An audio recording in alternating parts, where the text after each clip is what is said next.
Good morning to you, or good afternoon. In fact, it's 12:30 on Tuesday.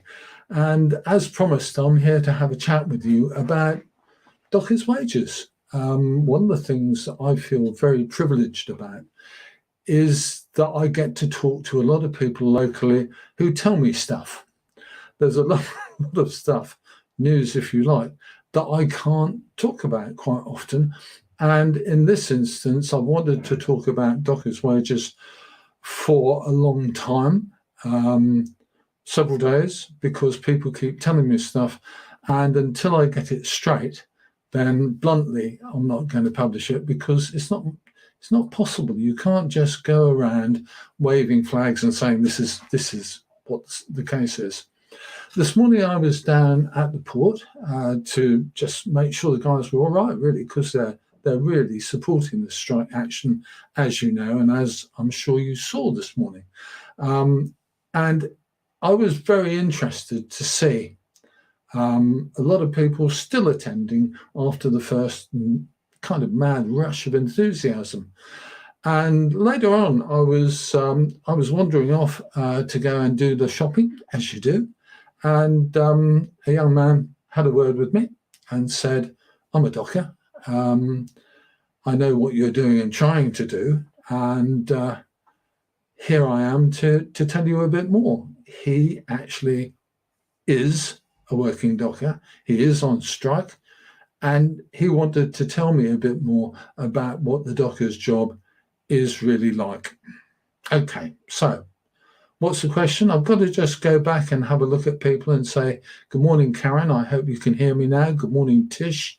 Thank you for being there. Good morning, Dave. Good morning." I don't know what people are saying. I'm not getting any comments from you at the moment, but it looks as if everything is okay. Okay. Give me a like, give me a love, send me some stars, do what you want to do. I will stop every now and again and have a look at the comments. But in the meantime, I'm going to get back to my little story. I notice that I need to buy some new batteries, but there you go. Okay, so today's story about the guy who stopped and had a word with me. What we had, what we have to understand first, there's two things that we have to understand. And the first thing we have to understand is that dockers, the guys who actually do the work on the dock, come in two kinds. The first one is the guys who've been there a considerable time. They are on a contract which is now called the legacy contract. And that contract is not the same as the new guys. The new guys over the past few years are on something called a port operatives contract. That's completely different to the legacy contract. Now, when I was a young guy, dockers, we called them Hollywood dockers because they made loads of money and they didn't work very much. And that is long gone. If you're a dock worker or related to a dock worker or married to a dock worker, you will know that's the case. Those people, those days are long gone. And now everybody works jolly hard. Some of the guys on legacy contracts are real experts. They've been there for years. They get a good basic salary and they get good overtime and shift allowance and holidays and stuff. So the legacy contract goes back years. It's not new. If you go and apply for a job with the port working on the dock now, you are not offered the legacy contract. You are offered the port operatives contract. Do you want to see what that looks like? Well, I'll show you. It's not very clear in this particular thing, but I've got a better copy I can show you. This is the advert that port operatives see before they go and sign up as port operatives.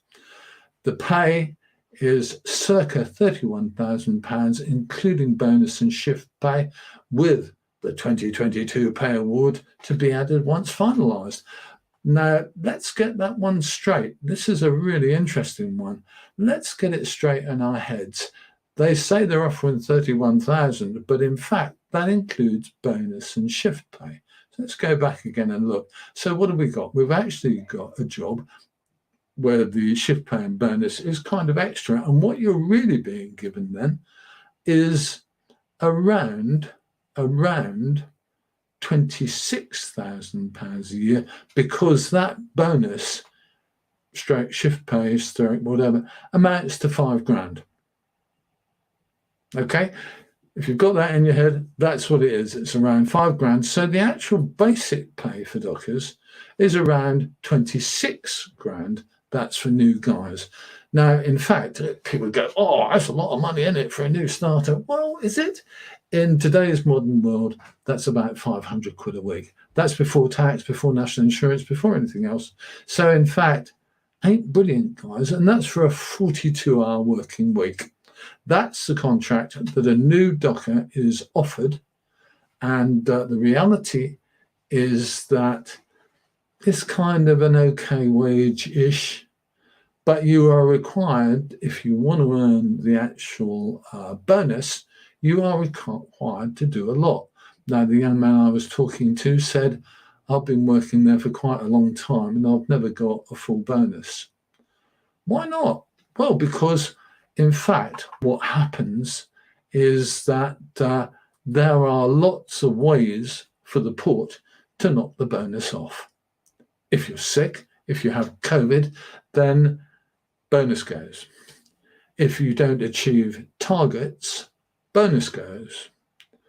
If you're probably a bit dodgy as a character and upset a few people, maybe bonus goes, I imagine. I don't know. Someone will correct me on that, maybe. But the reality seems to be that for any kind of minor contravention, for being a bit late in the morning once or twice, bonus goes. So you're down on your basic salary of around £26,000 a year, 500 quid a week. In the modern world, 500 quid a week, as we know, isn't a huge amount. Okay, let's not worry too much about that. So I carried on chatting with this young man, and he said, I've never really got my full bonus. And I said, okay, that's fair enough.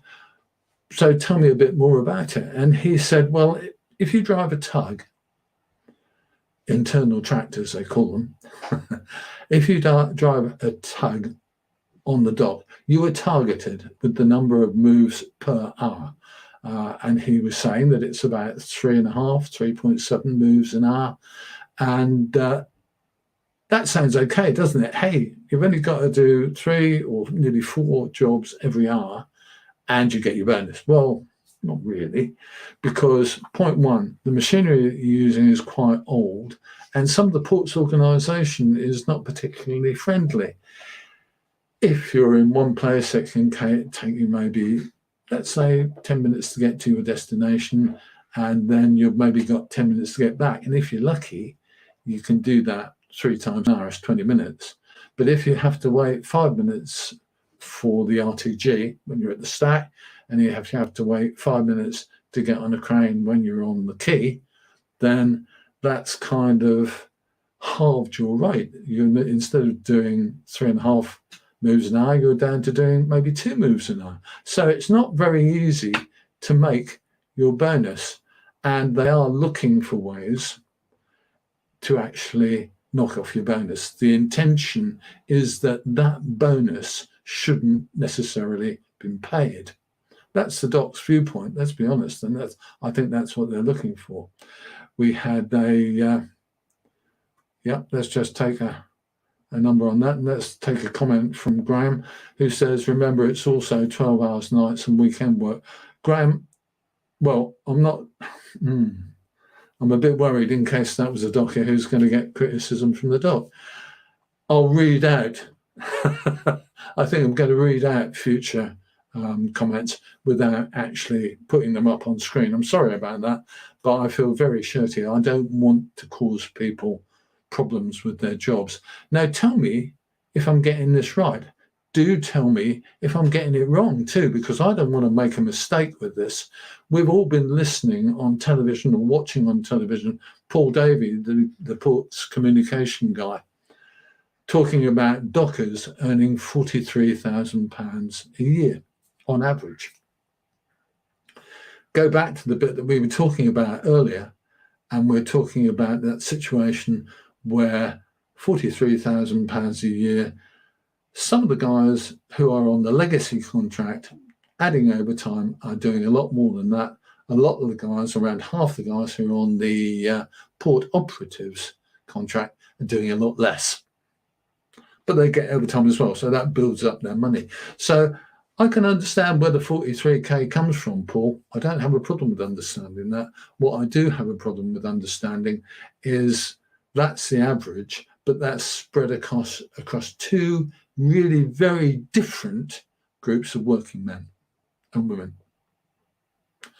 Argue with me if that's wrong. Okay, let's just go to a comment and say 12 hours nights is a killer and weekend work. And that's another answer, isn't it? Because those guys who are on either contract are working at weekends, they're working 12-hour shifts at night.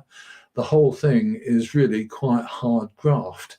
If you are one of the people who says dockers don't do any work, I challenge you to go and get a job there and actually then come back in a year's time and tell me dockers don't do any work, because I'm pretty damn sure that they do. Okay, so let's go back to my friend here. He had a few days off with COVID. He didn't have any choice because he was really quite ill. But he got criticism, he got bonus docked, he got all kinds of issues. And the reality is that the way the dock treats a lot of its employees is pretty poor. Now let's go on and talk about some other aspects, because over the past few days, I've got a lot more information about the way the dock is running.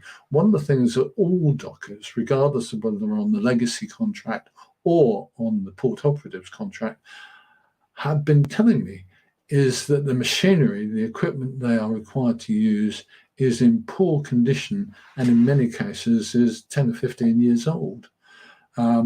The issue with that is not the age of the machinery, it's the kind of maintenance of the machinery and the related problems, because old machines break down more often.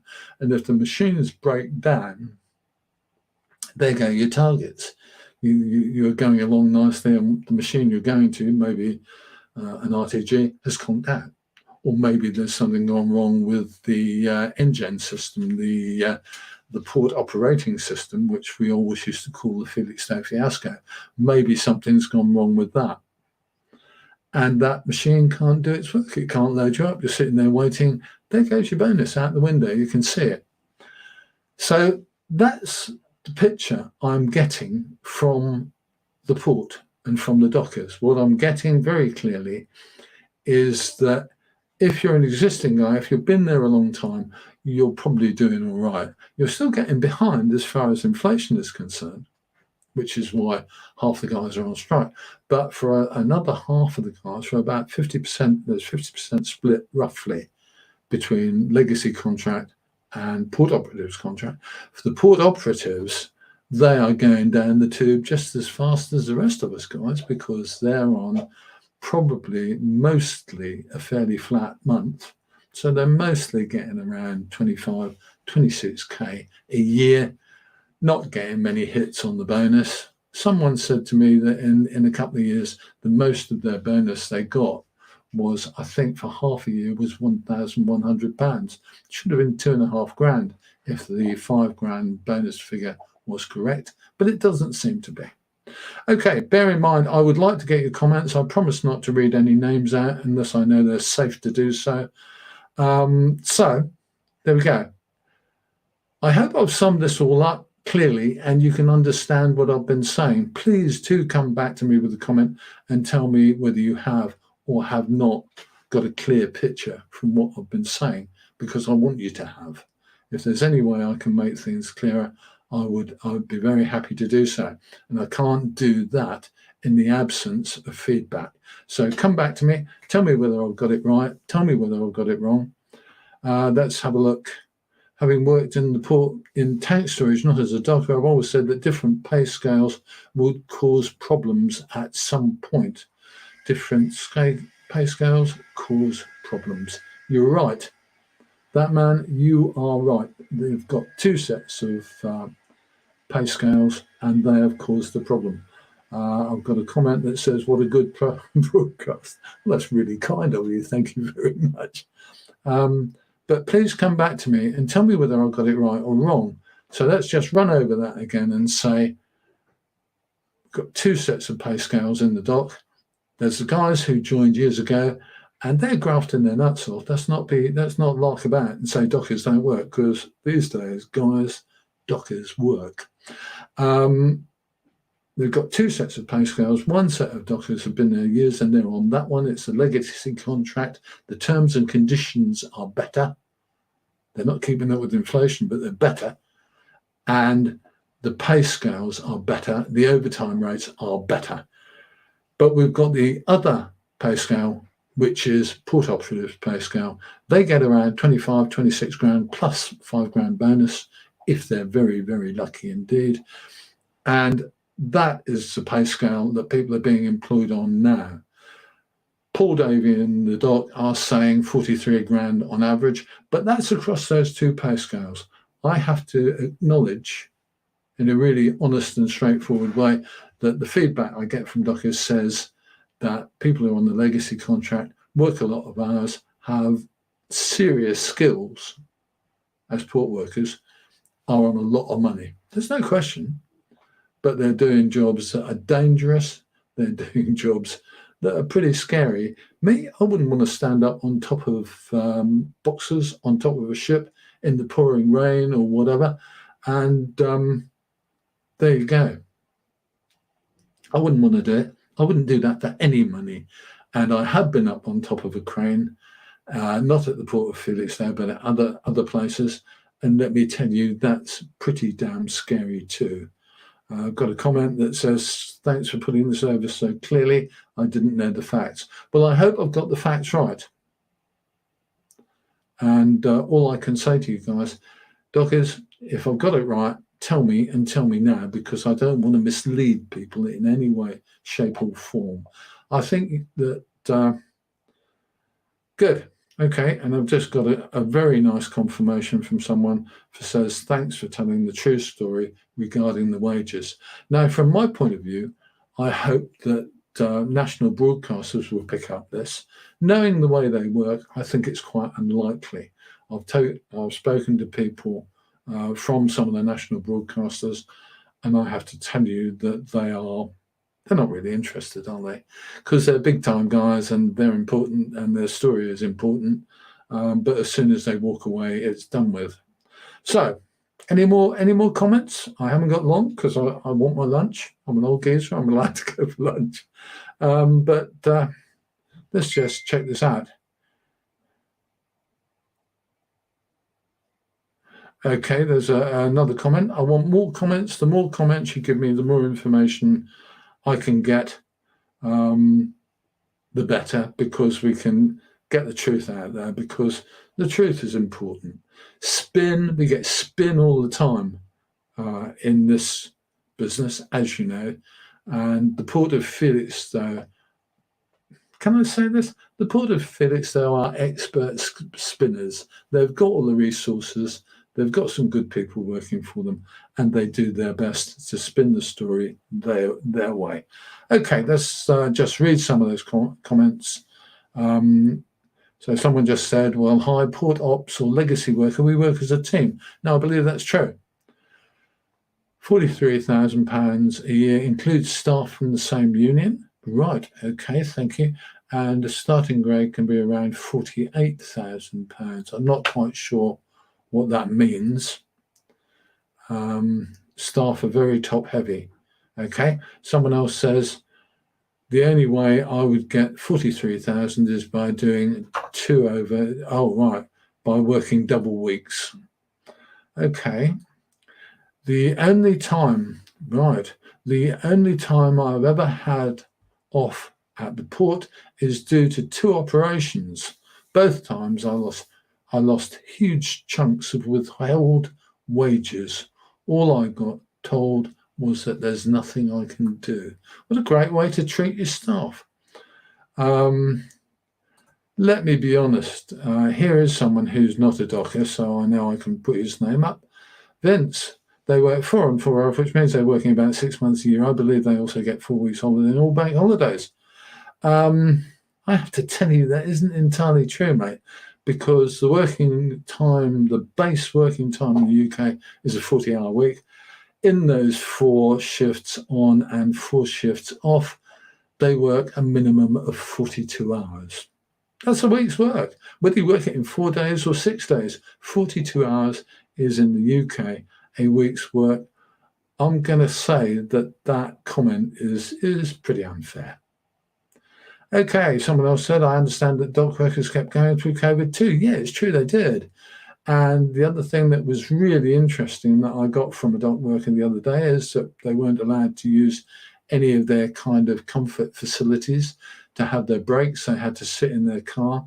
Bit nippy, you ran the engine to keep it warm, but it's not exactly the way you want to do it, is it? Let's see. Someone came up and said, the same person who said that,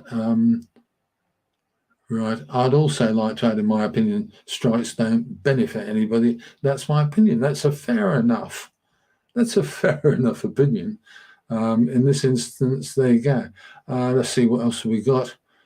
Someone says the 43,000 a year is bosses on the total wage bill on the Port of Felixstowe and divided by the amount of porting employees, including salary and management.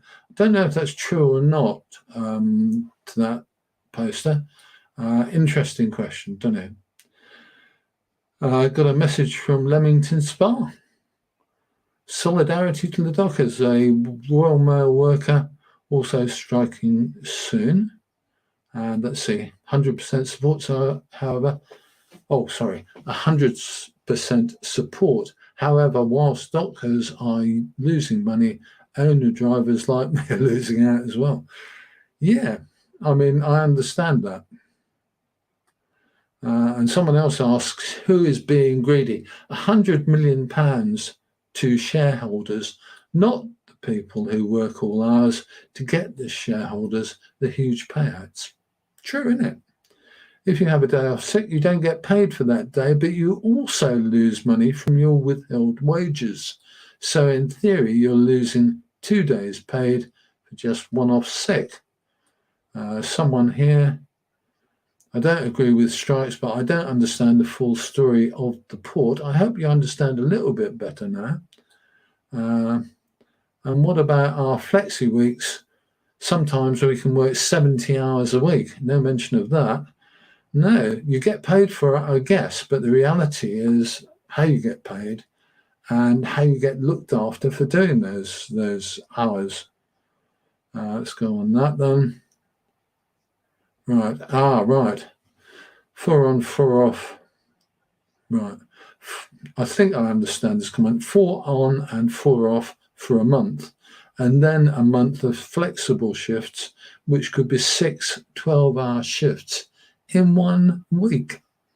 That would be a killer, wouldn't it? Would you fancy that? Working overnight, 6 hours in 1 week? I sure as hell wouldn't. Well, I hope I've made everything clear. I hope I've got the facts right. I know that you will tell me if I haven't. I have to give a big thank you to that young man who was, excuse me, I'm losing my voice. Excuse me. I have to give a big thank you to that young man who spent half an hour chatting to me this morning and telling me stuff that I was shocked to learn. And I'm still pretty taken aback by it all, I have to tell you, because learning stuff like this really does kind of give you the heebie-jeebies, because you look at those guys on the dock and, right. I'm just going to go back and say, well, I'm going to say, hang on a minute. Someone said the Newport operator's contract is 7 shifts over 14 days. So you can work 5 or 6 shifts 1 week and only do 1 or 2 the other. It gets worse. Right, now I'm just going to I'm going to have to dump that banner for a moment. Let's get rid of that.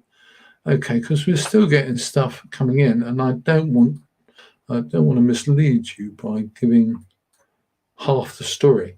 So we've got someone just came up and said that it's 100% true that Davey has calculated the average wage by including all senior management and supervision.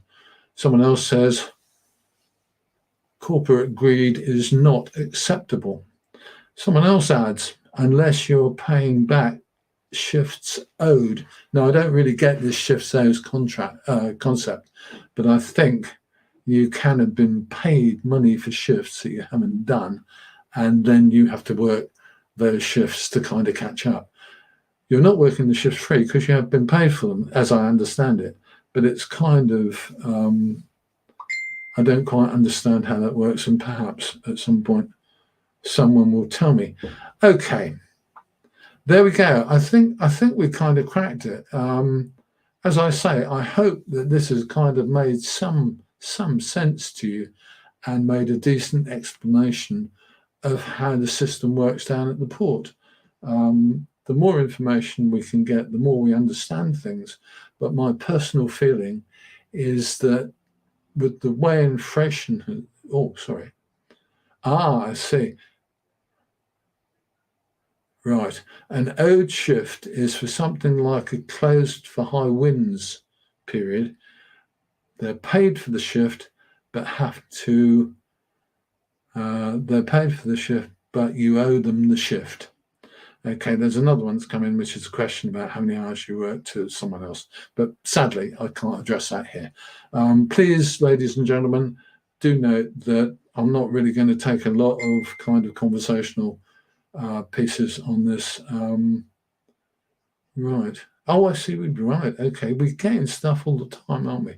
Normally, you bank shifts in the winter, i.e., you get paid for shifts that you haven't worked because of bad weather. And then you get hammered by having to work for shifts that effectively you've been paid for ages ago in the summer. Okay, I'm going to call a halt there because I hope I've done a reasonable job for you. I hope you like this show. Give us a like, give us a love if you think we've done okay. If you're rich and you do stars, you can always send me some stars because that helps to pay my overhead bill. Okay, I'm Chris. This is Felix Day Live. I have to say to you, thank you very much for watching. I do appreciate you coming along and watching the show. And the more we can do, the better. As I said earlier this morning in an earlier broadcast, personally, I support the strike because essentially I've been a trade unionist for a long time personally. And I can see where the guys are coming from. It's extremely difficult to kind of do this kind of thing. And it's extremely difficult, as you probably know, to kind of keep this one going. But we'll do our best to bring you news on the current situation with the Port of Felixstowe strike.